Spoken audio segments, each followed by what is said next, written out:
Guys, so today we're talking about whimsy, and this is not the biggest grape you've ever seen, and it felt very, fitting for today's video. It's larger than my eye. So, whimsy. The idea of living a more whimsical life and having more whimsical style, that started gaining traction at the end of 2025, the last few months of the year. And I think, especially with the rise of the analog bag and physical media, that has impacted a lot of people's interest in whimsy. The popularity of one influences the popularity of the other. There have been accounts dedicated to whimsy long before fall 2025. But because being offline, having a more analog life, doing more physical things, all of these ideas have been increasingly popular to people.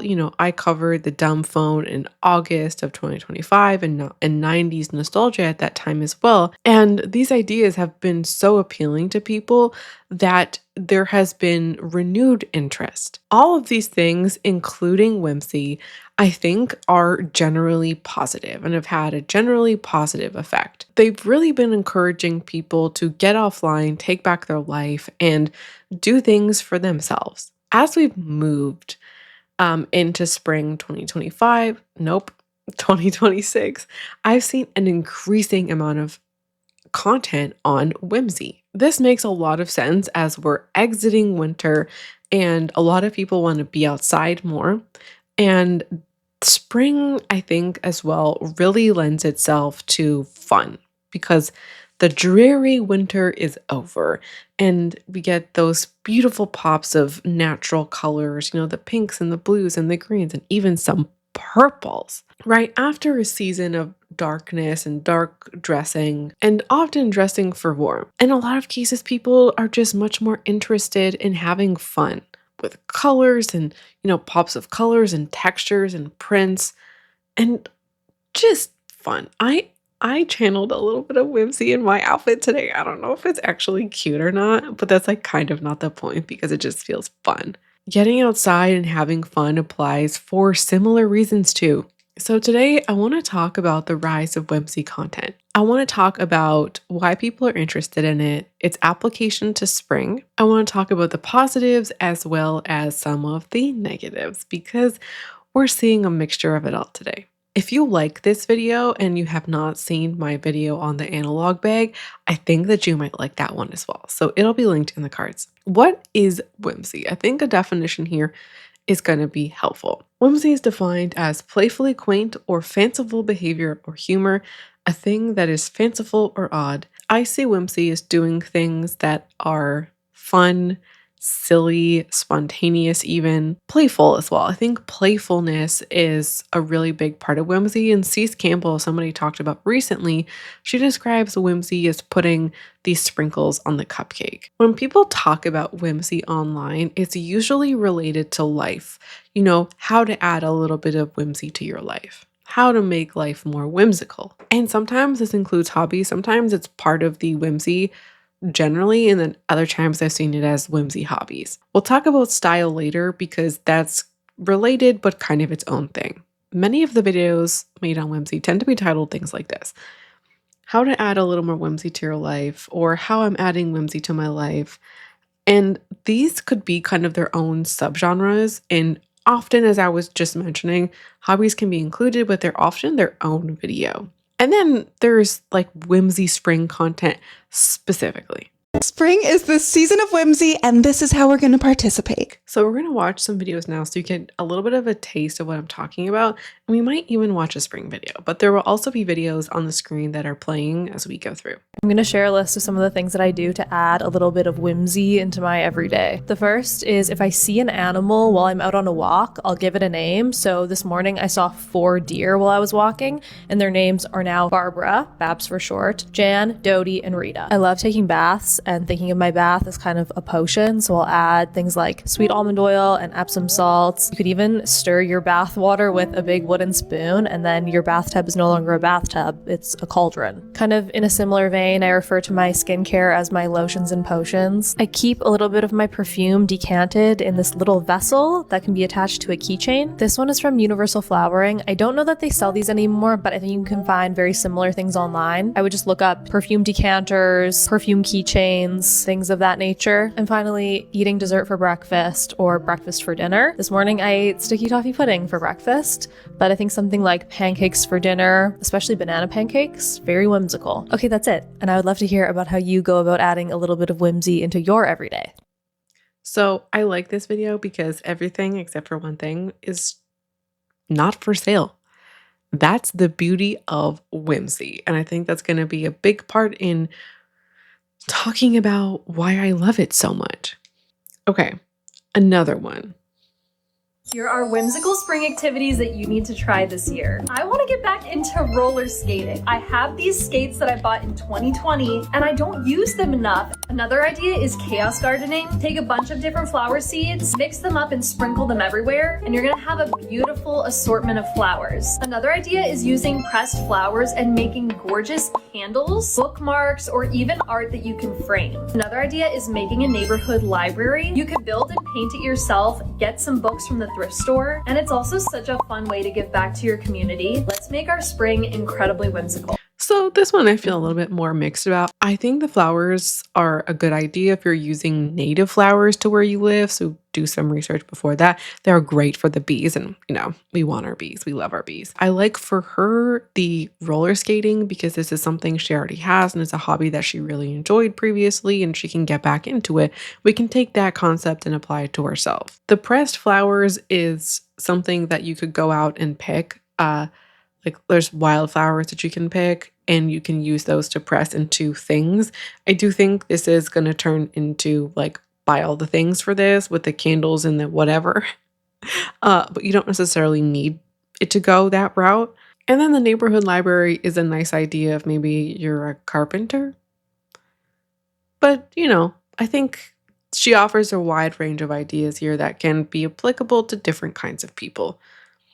And ultimately, if this gets you to think more creatively, that's ultimately a win. The first video we watched is one of my favorites because if you try this video or try things in this video, you've probably done zero harm to yourself or your wallet, right? Like a lot of the stuff that she mentioned is free. And if you try them and you saw them online and they didn't work out, you didn't think things were all that whimsical, you weren't like, oh my God, I'm bursting with joy. This was awesome. Then no harm really done. When it comes to the second content, I think a lot of content also feels like this where it doesn't inherently require buying stuff, but if we're coming at it from a consumer lens, I think it can quickly fall into that. It becomes a gray area because, sorry, I sighed there because I feel torn about this kind of behavior and this kind of content because I see where people are coming from. And I also understand the interest in being outside and whimsy spring hobbies and just like really wanting to put fun into your life and just craving that. And so people can consume content like this and then feel so energized in wanting to do it. Meanwhile, like I don't want to dismiss that feeling or those needs or those desires. And the but here is that this can be very fleeting and a form of novelty for right now. And then we go out and buy stuff for these whimsy spring hobbies that we don't actually need, but maybe we feel good about it because it's whimsy. I don't know quite about that, but we're gonna press on. Some of the most successful videos in this genre, in my opinion, are about the how to find whimsy. They give you new ways to think about your life opposed to a copy and paste idea that you can just duplicate for yourself. And the problem with duplication, because it's not always a problem. Duplication or somebody like the hobby list, I think that's more of the duplication type that I'm talking about. There is a chance that it can get you to think creatively about your life, or you go, you know what? Building a bookshelf, that's not for me. Maybe instead, I'm going to go and I'm going to see what little free libraries exist in my community. And you go out walking in search of one. Fabulous little side quest. Or maybe every time you go out walking, like I found a little free library in Oakville. Um, I always have my eyes out for them. So when I'm walking, I can be like, or if you're like, if you know you're going to a different city, shout out Burlington. You go into Burlington and maybe you look at little free libraries there and that becomes a side quest. Like that's kind of a fun thing to do. The thing about these like copy and paste videos that are just giving you a list of things to do is that they might not be applicable to your life.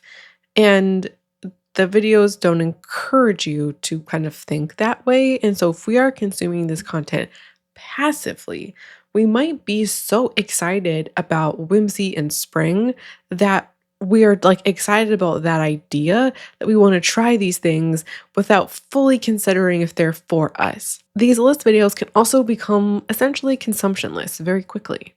I want to share another video I really like where this person is thinking about childlike whimsy. Your life is boring because you're not having enough fun. Let's talk about it. Life should never stop being fun, so here's how to embody that childlike whimsy even in your adult life. Think about what you used to spend hours doing as a kid. For me, it was always playing dress up, and think about how you can incorporate that into your adult life even just once a week. Another way of embodying childlike whimsy is to have a little collection. I feel like every kid collects something. I grew up collecting stickers and rocks, and even to this day, I love finding cute little stickers. I love adding to my crystal collection. Just something small. It can be absolutely anything. Children are experts at getting back up and trying things again. They are learning everything for the first time, so they are naturally going to be really bad at things. And my mutual Sarang makes incredible content. In one of her recent videos, she was talking about daring to be bad. And I feel like that's something we really grow out of as adults. We're not used to struggling with being bad in new hobbies or new skills. And it's such an important part of keeping life interesting. So if you've been wanting to pick up knitting or crocheting or learning a new language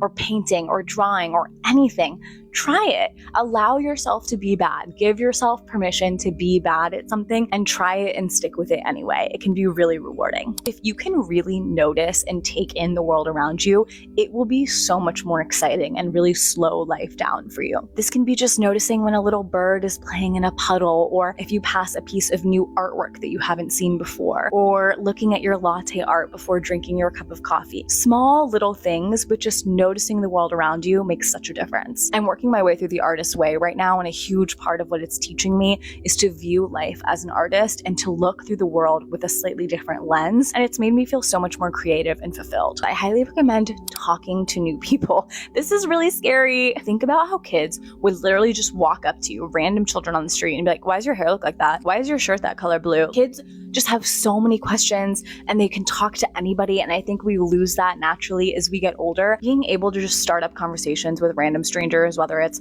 on the plane or if you're passing people on a walk or at a little coffee shop. It doesn't need to be anything serious, but just giving people little compliments or chiming in with little recommendations that you have can really start a conversation that could entirely change your perspective, and it really helps with empathy. There is so much to enjoy in this world, but it can feel really bleak, especially right now when things are just feeling dire. And I honestly think that my outlook on life and my ability to feel whimsical even when life gets hard is a huge reason of why I'm able to feel resilient even through tough times. So hopefully this can help you too. Thank you so much for watching.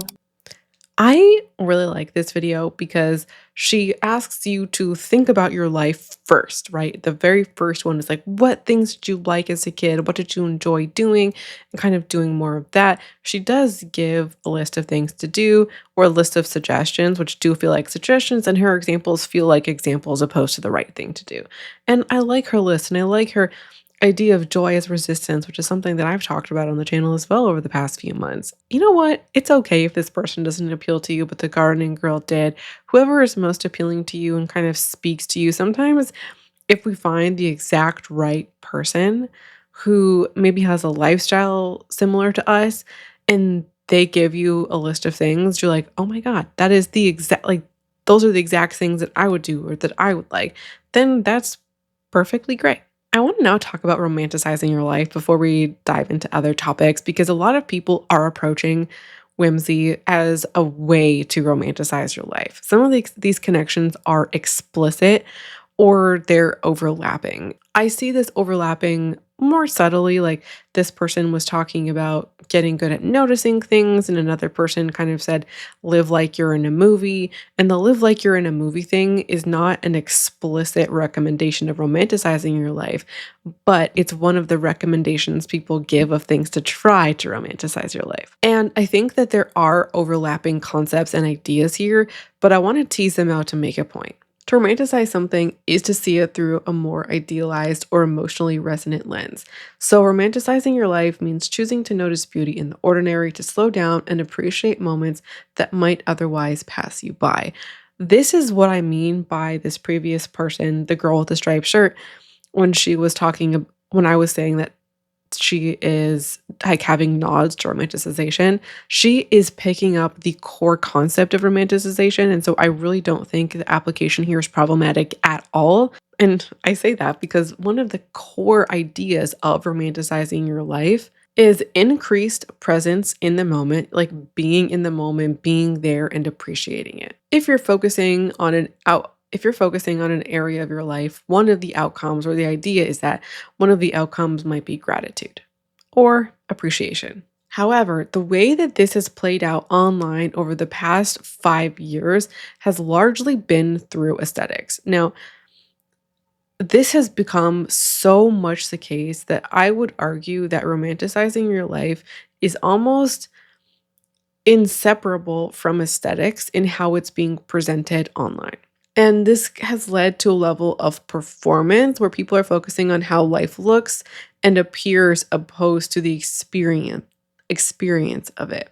And so whimsy can be a way to appreciate life and see some of the good and all of that, so it can be a tool or related to romanticizing your life. Whimsy in and of itself is not about slowing down, even if a byproduct of whimsy is appreciating your life. The main goal or idea is fun or playfulness. Whimsy, just like romanticization, does not have to be about aesthetics. And right now, I feel like we're having a cusp moment where there are visual elements to whimsy. Like I don't want to refute that, because some of the appeal of whimsy is the way that it looks and feels. But I would say at this point, with the exception maybe of whimsy style, I wouldn't say that there's like a clear cut aesthetic to whimsy.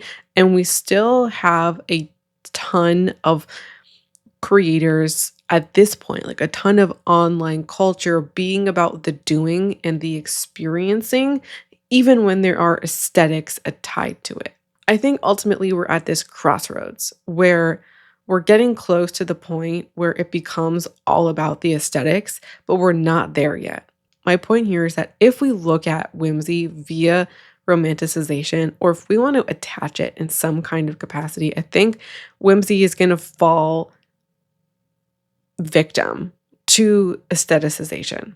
And to be very, very clear, you do not need aesthetics to romanticize your life, nor is it wrong if there are visually appealing components, but finding something visually appealing, beautiful, or likable does not inherently attach it to aesthetics.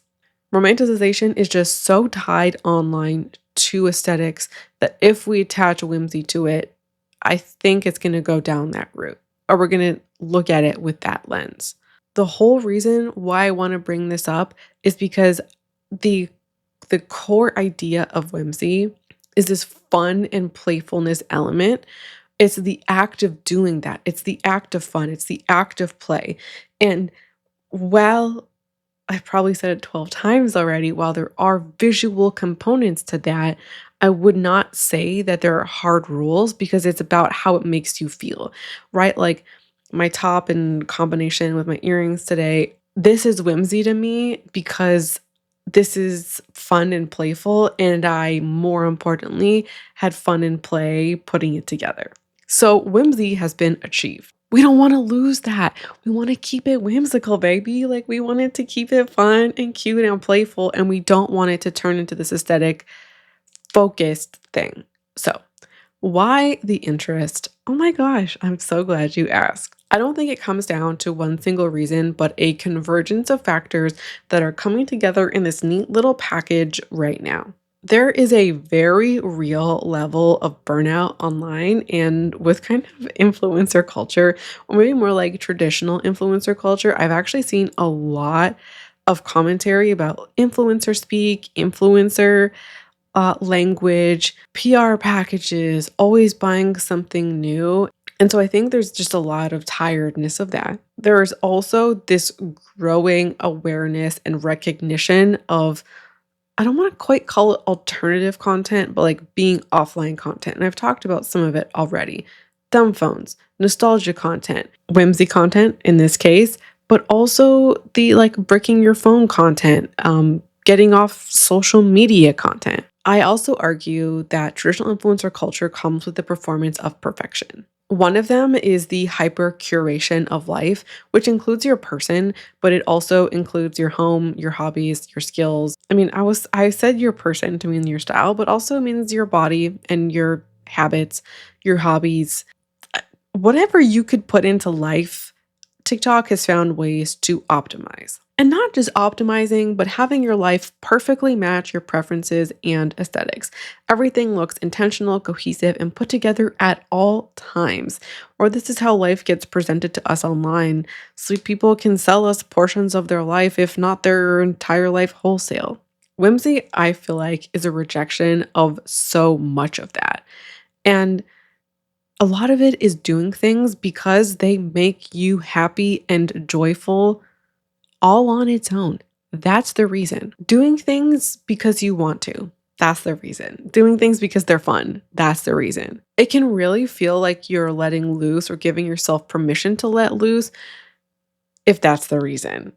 And I think it can feel refreshing and empowering when we've been presented all of these hyper curated images of perfection that have been sold to us for years. I do think that it's a rejection in part of hyper optimization culture, but also I would say self perfection culture or self improvement culture. It's kind of where I was getting at the beginning, um, when I was kind of talking about the habits and the hobbies and who remembers the 2026 rebrand. And it's not just rebrand culture and like viewing your life as perpetually needing an overhaul, but also the glow ups. There's been this underlying message that everything you do should be improving you in some way, whether that's your habits, your mindset, your body, your productivity, or your income.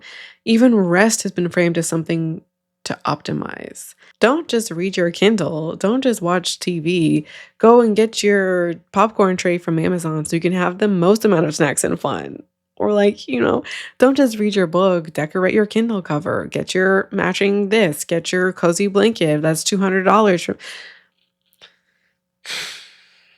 I do not want to optimize my rest time or all of my hobbies and all the way these things look. And our hobbies are something to optimize too.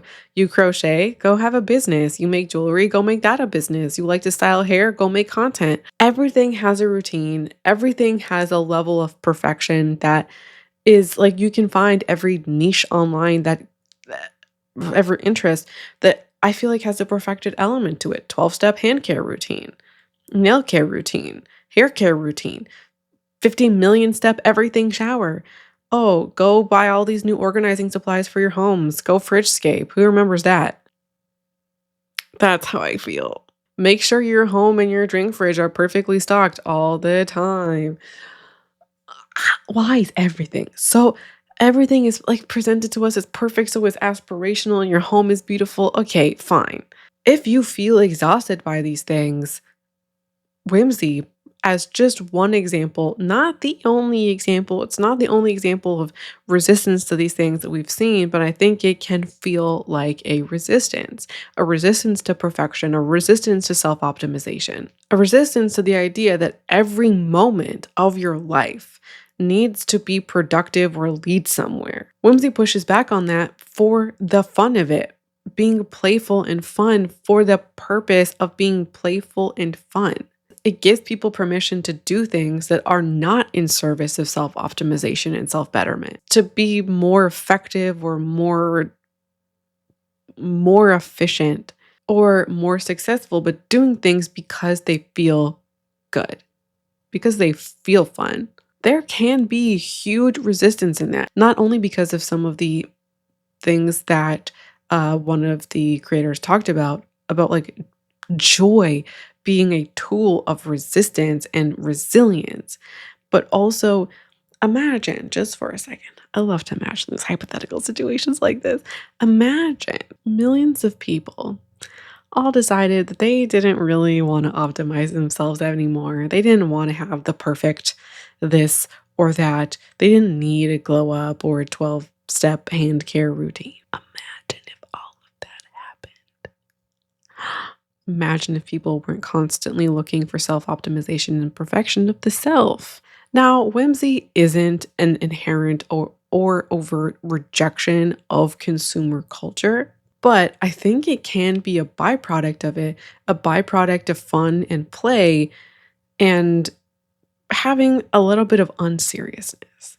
And if our thoughts are occupied by other things that aren't consumption related, that I think is where the byproduct happens. This also connects really naturally to analog bags, offline hobbies, and physical media, because honestly, the only way to really experience whimsy in your life is to live your life, which you need to be offline to do. And whimsy also tends to be a way or recommendation for people to explore living offline more playfully, more fun, more energetically. And it gives you things to do offline that aren't for the sake of productivity, but for the sake of fun, which just sounds fun. And people, I think, are interested in the whimsy because they want to be offline, because they don't want to spend their precious free time scrolling, and they see the detriments of spending or having hours-long screen time every single day. So all of these other factors can potentially lead people to whimsy, and whimsy can be one of those ways we explore and play with being offline. Do not let them steal your whimsy. Whether you're working a 9 to 5, you're also a pretty ambitious person, we have to stop and smell the roses. And don't just take it from me, because psychology shows that whimsy does actually unlock something in you. Recently, I felt like I've completely lost my spark. I feel like I've just been working towards my goals in such a forceful way. It's the whimsy. Think back to being a kid. We were learning and exploring constantly by just playing and having fun and following in like our intrinsic joys. When did we stop doing things for fun? Just for the shits and giggles, like just to have a laugh. And even as adults, play helps us unlock creativity, helps us learn faster, it helps us just be more open. If you're so tense and only that fear of failure is driving you towards your goals, you are completely blocking out all of that creativity and fun that you could be having along the way. Perfect example of this is Alyssa Liu. Took the time to take a complete break from figure skating for 2 years, went on like the most random side quests, and now she won Olympic gold. She's world champion. And you know why? Because she brought back her intrinsic joy and whimsy for her sport and her artistry. So personally, I'm about to start rollerblading. I'm gonna start taking Korean lessons. I'm just gonna do it for fun. With all of this said, however, there is tension built into this trend. And this tension, we've already explored some of it, but I feel like some of the biggest consumption happening with whimsy, or promotions of consumption, is happening with whimsy fashion. And whimsy becoming this kind of checklist of things to do and having very clear, structured ways to emulate it is starting to happen. This is happening the most with fashion. Even if everybody is like, oh, go live your life offline by doing these 5 things, and everybody's recommending these 5 things, how you do it is ultimately up to you if the thing isn't purchasable. The moment that we start assigning or looking for aesthetic cohesion in something, which could be home decor, but I think it's, again, largely happening with clothes, people want to recommend to other people how to do the whimsy thing. So then this leads to the establishment of norms and the establishment of colors and commonalities, or norms, as I said, maybe silhouettes or colors or textures And then people want to help out other people by like, oh, you want to dress more whimsy? Here are the brands and pieces to buy. Here are some fashion brands you need to know for my Whimsical Girlies Part 11. I think you can see how these lists of things start happening. And this is the biggest problem or downfall of whimsy. I think whimsy is one of those concepts that's really not at its core like about or related to consumption, but it has quickly become attached. I have a huge whimsy spring inspired Shein haul. I went a little bit overboard. Let's get into the Shein haul. This is the biggest downside to me when whimsy becomes the shopping list of things to buy, or I think importantly as well, viewed through this aesthetic or trend framework. It's the aesthetic or trend framework that is it makes me the most sad. The issue is what happens when something that is naturally expressive and is about self-expression gets turned into something standardized, packaged, and recognizable as a trend, and framing whimsy as a trend or an aesthetic. People are already framing it that way. I have no problem. You like whimsy, you want to recreate it, you want to do it, but it's viewing it as the trend or the aesthetic is building in a shelf life to it. And then also in many cases, it's becomes a checklist of things to buy. Whimsy becoming a trend means that it's shifted away from about like the feeling and the embodying and the act of the doing being fun and that being the goal to, oh, wear the pink top, wear the pink pepper mayo top, wear this specific t-shirt from this specific brand, wear this specific tank top over top of it. That's how you do whimsy. So this thing becomes less about the behavior. This is what social media does so often, is that it accelerates the trend cycle by taking a wide range of personal spontaneous expressions and distilling them into something cohesive and repeatable, creating visual markers of what counts as whimsy. You can see this happening right now. Recommending this specific dress or this specific brand, I feel like is anti-whimsy. I don't know if whimsy were personified. I don't think it would ever recommend to buy specific products to link in your storefront. And doing that at all misses, I feel like, the crux of what whimsy can do for us. Because if we like the visual look of it and we want to incorporate it into our style, maybe like you've seen a skirt that you really like that you think would be great for you, right? That's all fine and well, but whimsy does something for us and our attitude, our outlook, our psychology.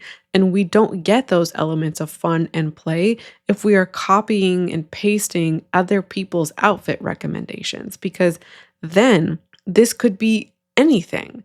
This could be any trend that has caught your eye, right? This could be mob wife. This could be coastal grandmother. This could be cottagecore. This could be a dark academia, light academia, bubblecore, Italian girl summer. I don't know. Some of those feel like they could be real, even though I made them up.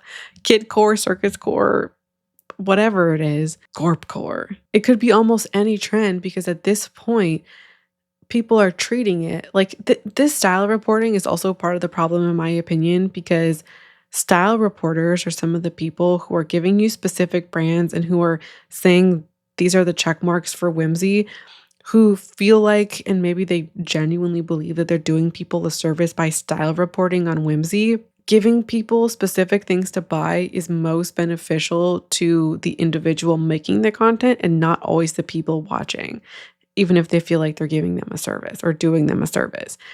Specifically with whimsy, we take out all of or a big chunk of the benefits, and it just becomes another trend, another thing that's catching your eye right now, in which it could be anything. And then you're buying these pieces with a timer built into them, because trends are so fleeting. Trends are built with a fleeting nature in mind. They will go out of style. They will go out of trend. And maybe if whimsy is your personal style and this is how you dress all the time for the past 5 years, and you're not going to get rid of it in a year and a half, maybe finding some pieces at this point in time is going to be perfect timing for you. That's totally fine.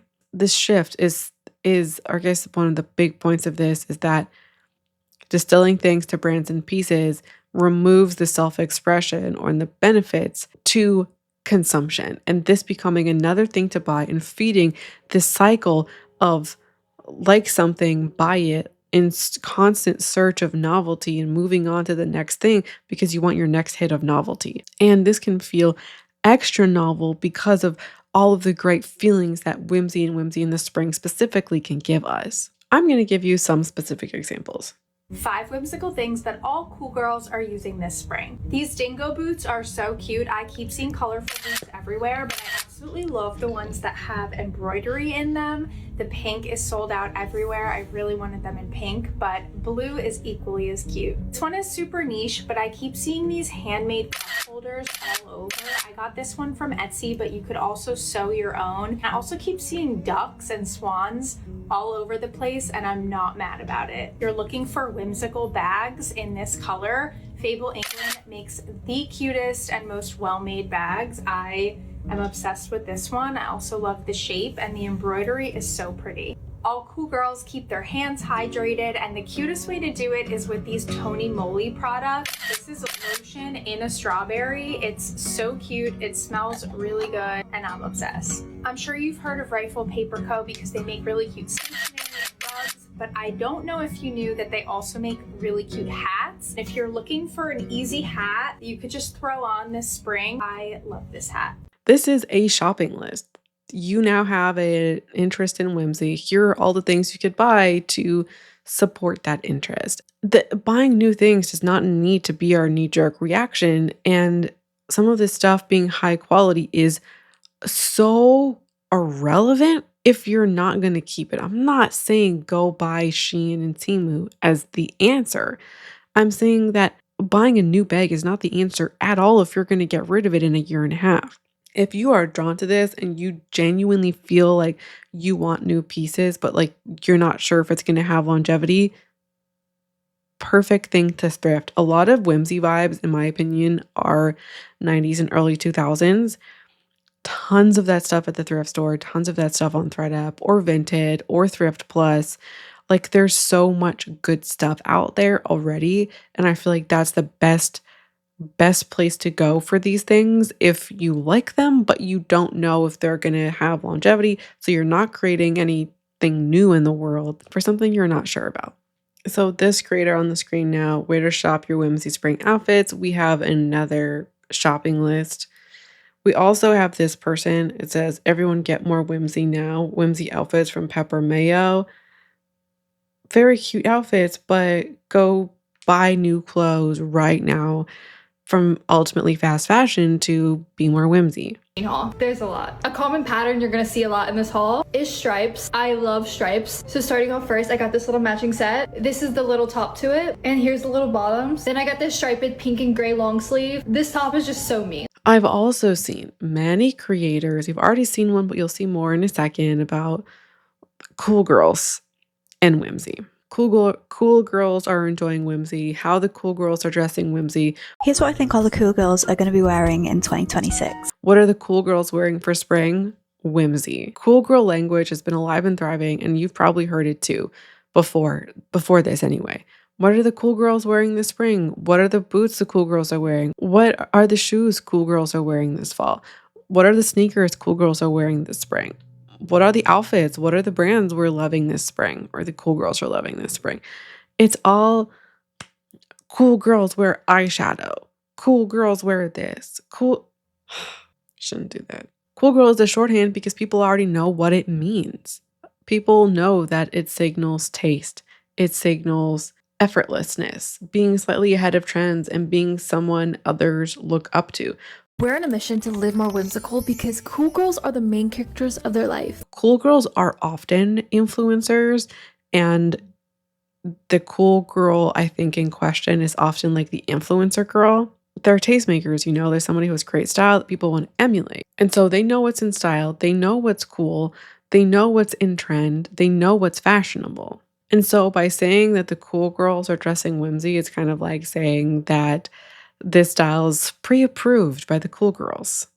We've already vetted it.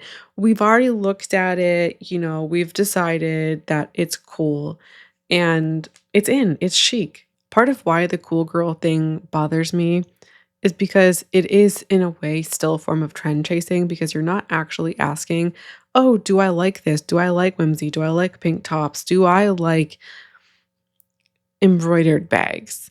You're not asking those things, and it's like kind of following a specific person. Maybe you have a specific person in mind. And so you're doing what the cool girls are doing, and you're following the trends in that respect. Even if it's not go buy embroidered bags, it's following what the cool girls recommend or what the cool girls are doing. And so you don't really have to think about your personal style and your personal tastes. And the whole cool girl framing works because it frames specific kinds of people and specific kinds of styles as aspirational and emulatable. You want to be cool too. You want to be stylish too. And the way to do it is to follow the cool girls. And that's what you're getting when you do. That's the promise. The reality is that you don't need to buy anything new to engage with whimsy. You can use what you already have. You can go for those vibes and those feelings and that playfulness and that fun that I was talking about earlier. You can restyle what you already own, combine things in unexpected ways, and if you want to find inspiration from other people, use it as inspiration. I found this video from Beep World. I love her. She made a video on whimsy, and she gave some life tips and some style tips that were kind of more general things that you can approach from your own perspective or adapt to your life. One example that she gave was socks, and without linking any socks, I'm sure you can think of, if you have anything but white socks, you can find fun ways to do a sock thing. If you have pattern socks, break them out. Maybe you could use your embroidery skills or your sewing skills to put something onto a sock. That could be fun. So if that sounds good to you, I'll link Liz's video in the description. I thought it was great and I love her. She's a very conscious consumer. Some things that feel whimsy to me specifically: painting my nails, like each nail a different color, that feels whimsy. Layering clothes in unexpected ways, unexpected to me, feels whimsy. Wearing color combinations feels whimsy to me. Whimsical, I should say. Putting stickers in my journal. Getting bubblegum ice cream on a warm day. Or one thing that I discovered recently after a video is taking silly photos after a run. I made a comment in a video saying I feel disheveled on my runs, and I went to go find photos to show you what I mean, and I found so many unserious photos. I didn't take them intentionally to be unserious. I took a couple photos because I was really enjoying my freezy, and I wanted to show you that or not you, me. Like I wanted to remind myself of like, look, I'm really enjoying my freezy. I took another couple of photos when my face was really red to like be a reminder that this is just how my face looks and it's normal to be red after a run. Honestly, they're so funny to me because they're so silly and unserious, and seeing all these photos made me want to take more like this. Taking the photo of my run outfits is like not very fun because I just like have a small wardrobe of clothes, so I'm wearing like the same things. So it's like I don't personally get anything out of those photos. That's not a bad thing, by the way. I found it much more fun to look back, and it's just, that's whimsy to me. And so while we are seeing copy and paste elements out there, affiliate links to sell you stuff, that's not all of it. And we are at the point now where we're seeing a lot of that in fashion, but that's not all we're seeing. There is a lot of content out there that is encouraging people to use what they have or to incorporate it into their life. And that distinction matters so, so much, and why we're closing on this segment. Number one, I think it's so important to wear clothes and outfits that feel authentic to you, but not being afraid to experiment. But I think it's just so important to wear the clothes that you actually want to wear instead of just following trends. If whimsy can stay rooted in your sense of self, in play and fun, it can genuinely add joy to your life and enhance your life.